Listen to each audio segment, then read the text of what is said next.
تہجد کی نماز تو اللہ نے بنائی ہی قبولیت کے لیے ہے۔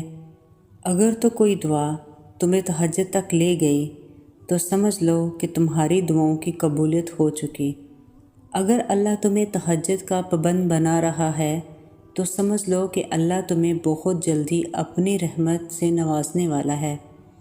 تہجد کی نماز میں جتنا سکون ہے وہ دنیا کے کسی کونے میں نہیں مل سکتا۔ اس وقت کی خاموشی، اس وقت کا سکون اور اس وقت اپنے رب سے ملاقات سارے غم بھلا دیتی ہے۔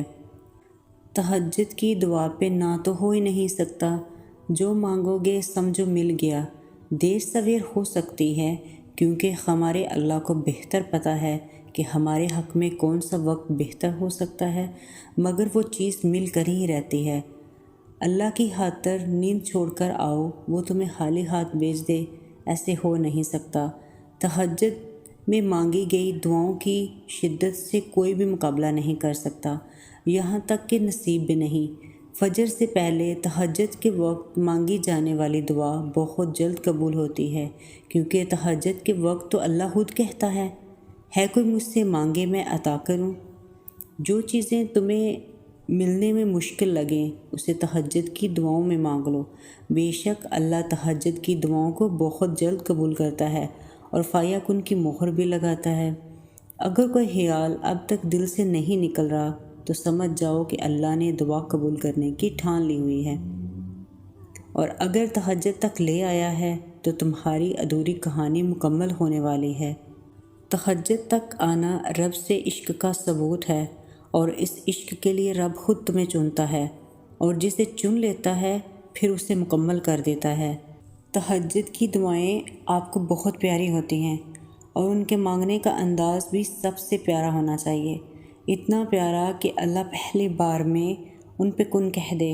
اور پتہ ہے کہ اللہ کو اتنا پیارا انداز کس کا لگتا ہے؟ تہجد پڑھنے والوں کا۔ تہجد کی دعائیں معجزوں کا عکس ہوتی ہیں۔ فرش پر ہاتھ اٹھاؤ گے تو عرش پر خدا کو پاؤ گے۔ اللہ جب کسی کو تہجد کے سجدے تک لے آتا ہے تو اسے مقام خاص سے نواز دیتا ہے۔ جانتے ہو کہ مقام خاص کیا ہوتا ہے؟ اس انسان کے دل میں اللہ کی محبت کو بڑھا دیا جاتا ہے۔ اللہ تو اپنے تمام بندوں سے 70 ماؤں سے زیادہ محبت فرماتا ہے، لیکن اس کے تمام بندوں کے دل میں اس کی محبت ایک جیسی نہیں ہوتی۔ کوئی اسے بے انتہا چاہتا ہے تو وہ اس کی خاطر سب قربان کر دینے کو تیار ہوتا ہے، اور کسی کو وہ بے انتہا چاہے تو اسے تہجد تک لے آتا ہے۔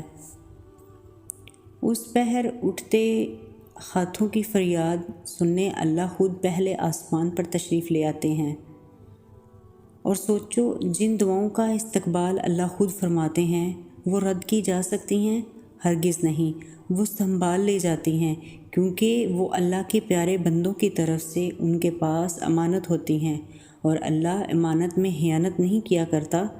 جب بھی مانگنے لگو تو یاد رکھو کہ جس سے مانگ رہے ہو وہ المجیب ہے، یعنی تمہاری دعاؤں کو قبول کرنے والا۔ جب دعا مانگ چکو تو یاد رکھو کہ جس سے مانگا گیا ہے وہ القادر ہے، یعنی کہ ہر چیز پر قدرت رکھنے والا۔ تہجد کو زندگی کا حصہ بنا لو، کیونکہ جوانی کی عبادت اللہ سے محبت کے ایسے رشتے بنا دیتی ہے جو شاید سانسوں کے ٹوٹنے پر ہی ختم ہوتے ہیں۔ یہ دنیا بہت رنگین ہے اور دل بہت کمزور ہے، اور اس کی رنگینی میں کھو کر اللہ کو ہی بھول جاتا ہے۔ تو اللہ کو زندگی بنا لو، دنیا اپنے آپ تمہاری ہو جائے گی۔